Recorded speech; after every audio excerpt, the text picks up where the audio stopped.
Hey, welcome to Conversation with Michael and Jermaine. My name is Jermaine Rowe, and I'm Michael Anthony Cuff, or you can call me Michael. I mean, that's fine. I mean, hey, Michael, how you doing today? I'm very well. I should say, I'm in Toronto. You're in New York. I'm in New York, so if you hear New York City outside, that's what's Yeah, happening. We're live. yeah, We're filming live. right. And the interesting thing is that summer has not yet quite arrived in Toronto, so we're still waiting for it. It's overcast, but hey, the sunshine comes from within, right? Well, we hope so, and you talk about that because I think one of the reasons we wanted to have this podcast and this experience shared is because although you're in Toronto and I'm in New York, we met in Jamaica, and our friendship started there, or mentorship, or relationship, as just like so many multiple layers of father, son, brother. That I think we've spanned so many wonderful relationships in our lives, and sometimes I call you and speak to you and so many different things I'm going through in my lived experience. And now, as friend, we talked a lot, and we wanted to share this with the world. So quick like insight to everyone. What's your first memory of this crazy young man here? What's the first memory of our relationship for you? I remember a young man who was very driven, um, very intellectually curious, someone who asked what I called questions that were really thought-provoking, and just I think my first contact with you, what intrigued me was your sense of curiosity. You had this amazing sense of curiosity, which I liked, and that resonated with me because I tend to be the same in terms of my personality as well. So it was a beautiful thing in that we connected on that level, you know? Yeah. I Yeah. remember I mean, for me, I was watching you on Sunrise, I think, on CBM TV. Yeah. Yeah. Yeah. Watching you as the morning host of the TV program, and just your command of language and the way you used your instrument, your voice, the way you gave me permission also to use my instrument as a part of how I. One of the things that I remember one of my other mentors shared with me is when you have an important instrument, an important voice, when people listen to you, make sure you're saying something important. And I think that's something that I've always admired about you. And then when we met at the University of West Indies, under the umbrella of Radio Mona, I was a young Carmack Hmm. journalism student, and you were the station manager. We were able to build a really great relationship. And one of the things that I remember was impressive to me was you took the time to come back to my high school.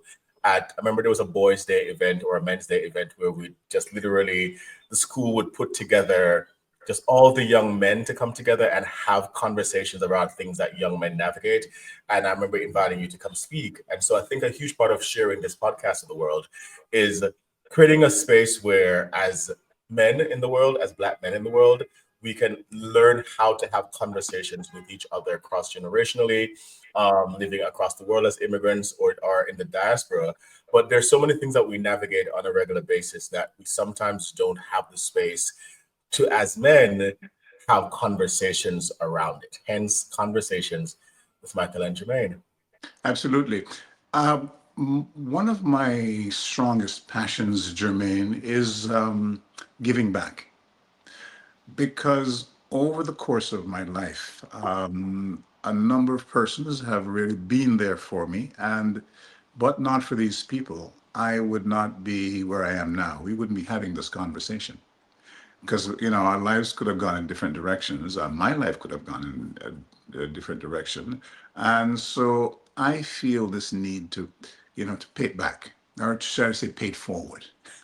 So You tell know, me about one of your mentors. Like, why is mentorship so important? Why for you mentorship is so important? What was something that was a mentor? Because I find that right now, I was saying to a friend of mine yesterday that I think, particularly as a theater artist in New York and somebody who's going through a lot of transitions in my life right now, I sometimes find that I don't have, sometimes I go, oh, I want to have more mentors. Like we don't have a lot of mentorship. And I want to and so why is mentorship so important? Well, why is mentorship so important? every human being is born with greatness inside of them. They're born with the greatness. They were not necessarily born great, they're born with the potential to do great things. And unfortunately, unless that potential is realized through someone who is older, more experienced, and encouraged, they oftentimes never get to that place. And so, therefore, it undermines their self esteem, which is a key part of their development for any human being. Because once your self esteem is at a place where you feel confident to know that you're competent to live and to function in this world, then you can do anything. But first, you have to recognize that, and that has to be unlocked. And usually, that comes from your caregivers, whether your parents or, as in Jamaica's typical grandparents, aunts, uncles who raised you. If that's not encouraged, then that individual will get lost in this world because they don't realize their potential. Do you remember a moment for you when you felt up one of your potentials? Because we have some, I think, potential. There are different levels of unlocking potential. I think over time you keep unlocking parts of your potentials. I don't think it's a destination thing. Was there a moment for you when you first felt in a younger phase, the first memory of yourself in that space, where you find that you had potential and you allowed yourself to embrace that as a part of your self-worth? My potential wasn't unlocked until I was much later in my life.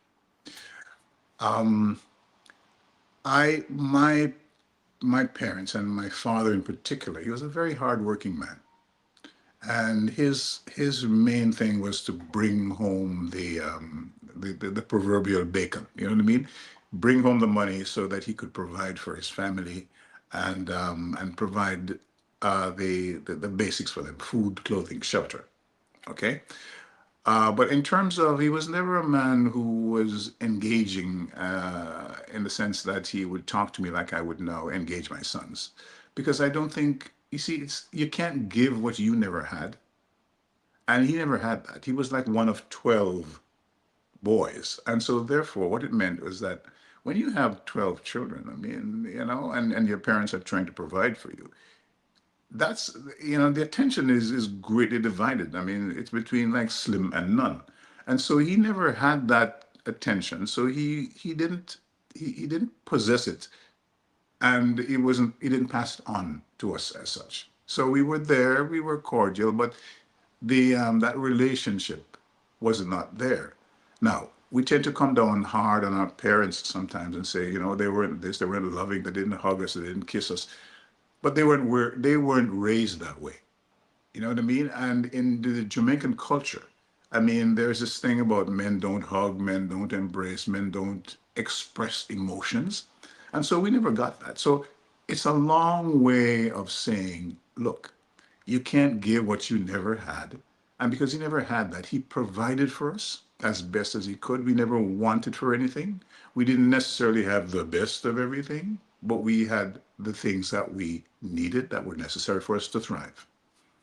And So that so came later for me in life. it's funny because what I love about this is also giving permission that you don't have to find this potential idea or like step into the next level of yourself until it comes when it comes.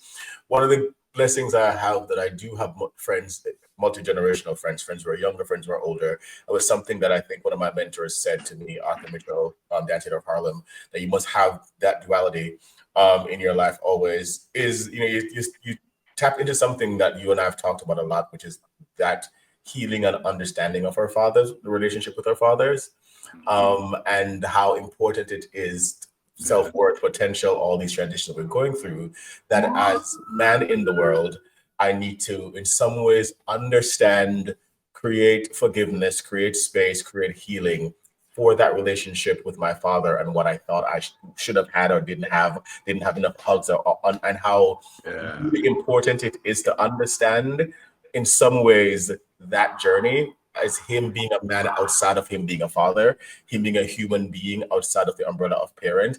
And that can be hard because, there's a lot of stuff there. There's a lot of stuff that, you open that Pandora box, it brings out so many things. But Mhm. I also, having done the work, having gone to therapy, having done the relationship work with him and I and trying to understand that and accepting it for what it is, and having had mentors and other men to talk to and reflect on, I really do believe that stepping into your potential and stepping into your self-worth and stepping into all these other things itself also, as a Black man, requires you to look at that relationship with your father and give some grace and space to understand it. Um, yeah. You raised a number of interesting questions there because I was expecting my father to to give me things, not material things, but to provide certain the hugs, the I love yous, the more affection, more the emotions. You know what I mean? That more the softer emotions. And when I didn't get that for a long time, I thought he was distant. He didn't care. He wasn't showing love. But he was never taught to show love the way I was expecting it from him. And so I go back to what I said earlier. You can't give what you never had. Okay?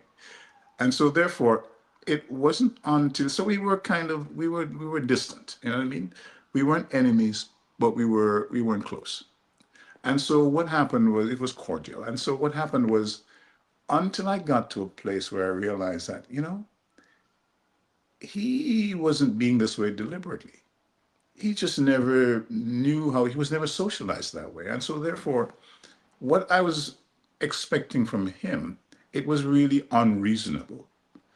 And so, therefore, when I came to that understanding, it said to me that, okay, fine. So, therefore, once I can release those feelings, I started to question myself. So what am I going to do about that now that I'm older, I'm an adult, and I have the power to change that, okay, in my own life. And then when I started having children in their lives as well.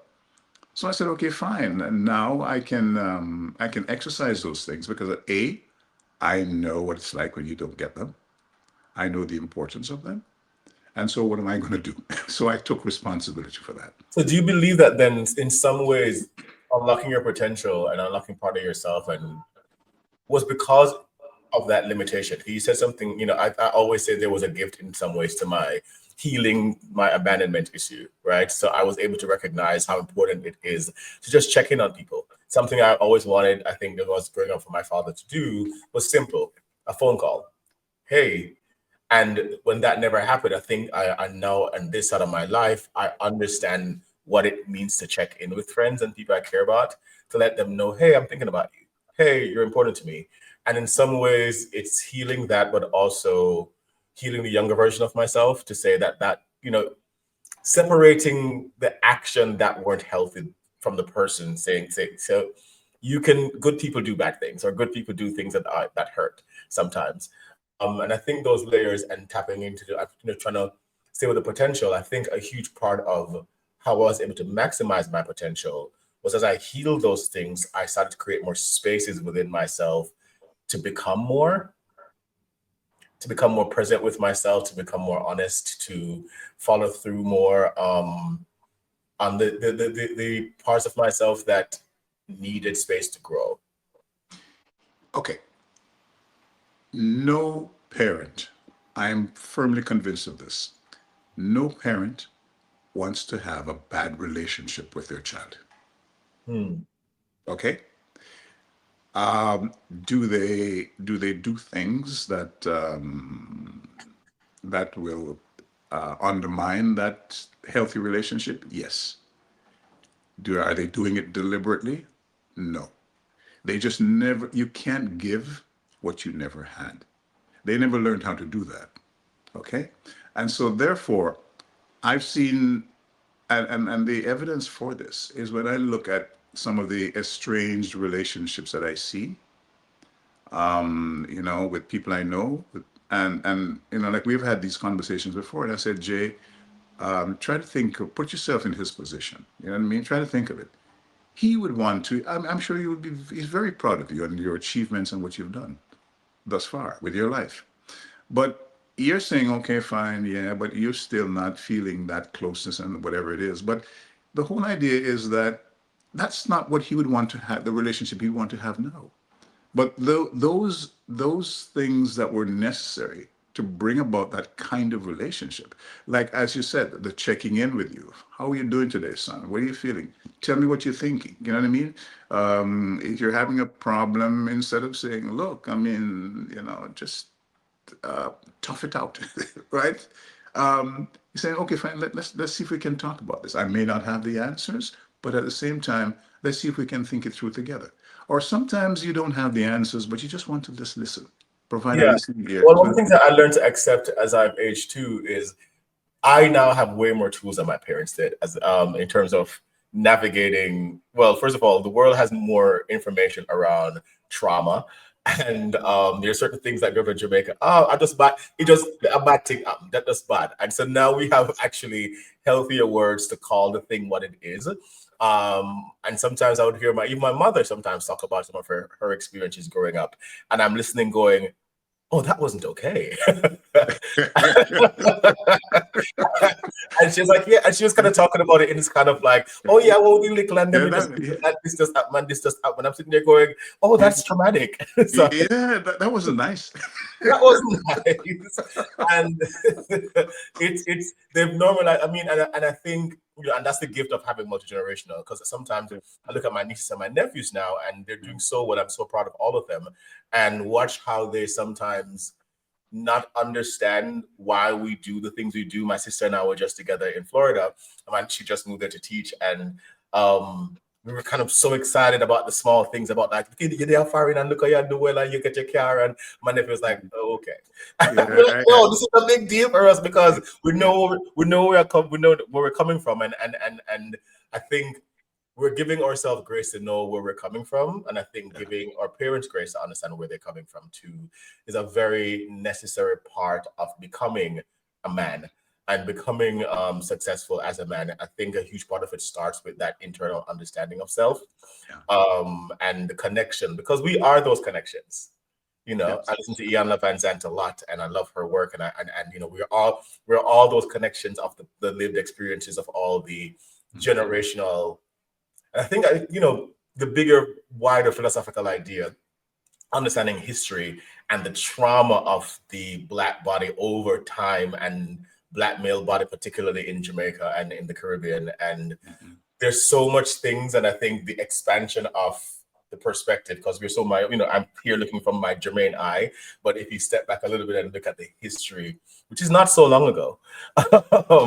of 3, 4 generations behind, how did we, or were we able to teach our sons to become? Because there's so much trauma in that the bloodline that is still being unearthed, and we're still learning so much, that epigenetics is talking about Yeah. and giving us space to understand. The first, one of the main points I would like to come out of this discussion, Jay, is we, the sooner we get to a place where we can understand that our parents, whatever it was that they were doing or not doing, that has caused us to feel the any animosity, any discomfort in the relationship. They didn't do it because they wanted to sour the relationship. They were acting out of their own experiences. And so, therefore, the sooner we get to understand that, the sooner we can now start to free ourselves to move on with our lives. Because forgiveness is not about the parent in this case, okay? Our parents. Forgiveness is about us, okay? We have to release that so we can move forward with our lives. And so, therefore, when we get to a place where we understand that our parents were only doing the best with what they knew how, and that we need to ask ourselves now, okay, fine. So, if we stop blaming them, if we took them out of the picture, what's the problem? What are we Me, going to me. Yeah, I have to go, okay, I am responsible for the things that are happening. I'm do? responsible Yeah, for coming up and following through right. on my dreams and my Yeah. goals. Yeah. We are responsible for the way we feel. Okay. Yeah. So it's very convenient as long as we hold them responsible for what's is or is not happening in our lives. Then it's always a very comfortable place to hide behind because now we don't have to do anything because it's not us, it's them. But the Yeah. whole idea is no, it's not. It's about you. So what are you going to do to make your life as comfortable and as enjoyable as it ought to be? To get back as close to get as close as possible back to your birthright, because that's really what we're entitled to, a life of happiness and peace. Yeah. And so therefore, once we learn to release them, okay, to forgive them, okay, by doing that, I say forgive yourself because forgiveness is about the individual. Hmm. Once we do that, then we can now say, okay, fine. So what do I need to do here now? You can now start taking responsibility and saying, what do I want? What do I want my life to look like? And so, I mean, I want to also point out that, as beautiful and philosophical as this is, it's hard work, right? It is hard work that is necessary work. But because I mean, I think of right now as I'm trying to transition to like a different part of my career, just like a different way of approaching my art as an artist, and owning my work more and who I choose to collaborate with. I find that I'm hitting upon myself a lot, my self-worth. Can I do this? Is it possible? And it also then triggers itself back to all those other triggers of Hmm. worth with parents and everything. So I think to your point, moving forward does require you to release those things Yeah. because they're going to come back up. That they're going to be triggered by people who don't even realize they're triggering them, relationships and friendships and collaborators. And I've been finding that sometimes it's to sit still with a thing and recognize what is this? What is this thing that's Okay. coming up? So you've raised a very important point, and I don't want it to be missed, which is it's hard. The question I would ask you is, why is it so hard? Why is it so hard for you? I guess because you're hitting up against yourself. Hmm? I'm hitting up against Yeah. myself. Um, If idea idea of self that you want to project into versus where you are today. okay, so okay. So let me. I'm really thinking of why is it so hard to forgive our parents? Well, I don't know if it's hard to forgive because for me, I'm now in a Well, place in my life where mhm, I've accepted forgiveness as a very healthy, natural part of healing and moving forward. mhm. I think the what I'm saying is hard is um the work to do the work that it takes to get past the things that you need to get past. Ah, It does require deliberate action. It does require sometimes. ah, I know sometimes I call you and you say, Jermaine, what's going on today? I was like, yeah, I'm feeling today. ah. And you said to me, you get up and run yet? You get up and It's that four-letter word, work. It work. takes work. Love is work. It's a verb. It's a Yeah. noun and it's a verb. Hmm. Okay. The verb, we like the feeling, but we don't want to do the work. Okay. In order to do what we're talking about here and now, yes, it is hard, but nothing good is going to come easy. You never got to the stage of where you are now at the caliber of artist that you are now without work. The Absolutely. only place where success shows up before work, where work shows up before success, is in the dictionary. Okay? Okay. Work, we have to do the work. And if you're not prepared to do the work, then you need to ask yourself, Oh, success am comes before work. My brain is am like, what? I going to be, am I prepared to love myself? Am Yeah. I prepared to love myself? Yeah. Because in order to do that, you have to work. There's Yeah. no shortcut. There's no other way around it. You have to You do have the to work. You have to exactly. do the I work. can when I call you, for example, and say, "Hey Jay, did you go for your ride yet? Did you exercise this morning? Did you meditate? Okay, I can encourage you. I can I can do whatever it takes to try to push you, but I can't do the work for you. Yeah. See, I can only be there to cheer you on. I can be your cheerleader, but I can't actually play the game for you. Yeah. I can't ride the bike for you. Yeah. Yeah. Yeah. I'd Right? be cool to see you try to ride a bike. I don't know. Can you ride a bike? Yeah. Yeah. Okay. So I'm there. I promise you I won't give up on you. but I just cannot do the work for yourself. You have to take that responsibility Yeah.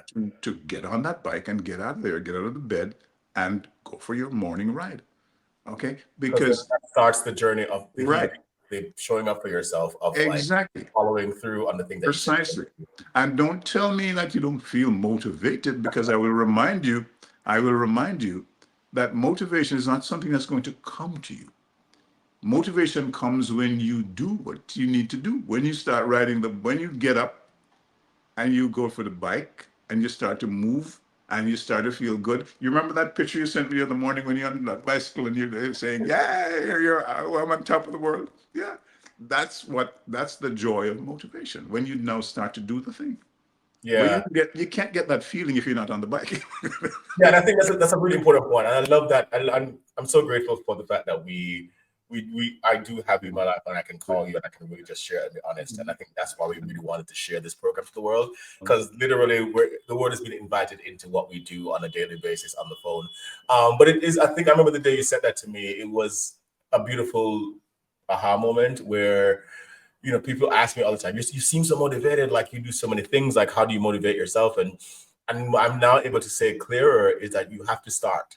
You have to first do the thing. You have to step out first towards motivation. That motivation is not going to find you. You're going to have to get up and start something. And I do know this the shift. One of the things about successful people, you do want a routine that's like a physical, healthy routine. Right. And I find that when I teach as a professor, I walk into my but by the time I get to my students, I would have had a morning already of working out and making sure I'm okay first before I can give to anyone else. Mhm, And I mhm. do find that that's where motivation, to how do you keep yourself motivated? You have to do, you Okay. have to get up and do. And the question I'm going to ask you is this, okay? Um, the how important is the why in what you do? It's a big question. I'm trying to answer it honestly and not correctly because I know that can come up for me sometimes. It's Um, okay. This is a very free form oh, I conversation. know, I know, I know, I know, because Yeah. this is us. I feel like my why is very important. And I think about my art particularly because I so much of I guess my worth is tied into my art and the kind of projects I do. It's Mhm, not my full worth, but a lot of it is tied into that. So I really think about why I'm doing it because it keeps me going on days when it feels hard. mhm. Um, why do I work on myself? I have a why in terms of why I get up and motivate myself and Why? Yeah. therapy and pray. And there's a why because I want to be a better person. I want to be better in this world. So that why does help me. Yeah. You see, that's the first thing we have to get to. The why. Why am I doing this? Yeah. Yeah, I'm not doing it because everybody is writing. I'm not going to meditate because everybody is meditating. Yeah. Why am I doing this? Why is this important for me to do it? And if For you can me, get behind that question and answer that question just for you. just for you, then every time you think about doing something, you remember that why, and that is what will give you the drive. That will provide the springboard. If your why, okay, is big enough, you'll find how. I love that. Or how will be revealed to you. Mhm. Um, Well, I know we're going to wrap for the sake of time. I think something you said to me today that I'm going to hold on to and process for a while is the fact that our parents don't try to be these distant people. I think that when you said that was the first time I heard it said that way, and that was a very beautiful, reflective space. And just kind of keeping yourself motivated. What for you today is something you're going to take away from our chat? You mean what I would take away from this conversation? Um, for me, for me, it would be one. It's more a reinforcement. Whatever it is I'm saying now, that's what I have to live and what I have to do. Okay, and that is one. I keep remembering that the relationship that I was holding on to in my earlier in my youthful years that held me back more than anything else was the fact that that resentment towards my parents not my father in particular not being that close to me. okay, as the male figure in my life. And that he didn't do it wasn't something he was doing deliberately because he wanted to have a bad relationship with me. He was doing it because he never knew how to do it.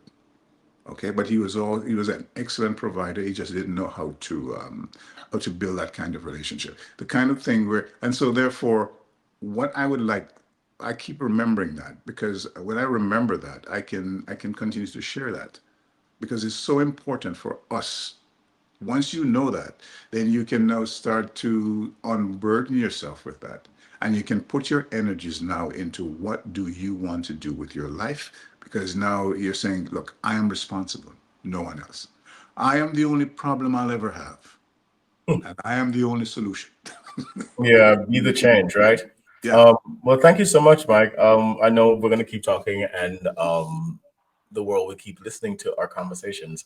And everyone, thanks for joining us on our first Yeah. episode of our How, podcast. It's exciting. and how can they get in touch and keep in touch? And Yeah, well, social media. We're going to create a social media platform for this. We're available on all streaming platforms. At Jermaine Rowe is on all social media platforms, and we're going to be posting this on YouTube and in all your streaming devices.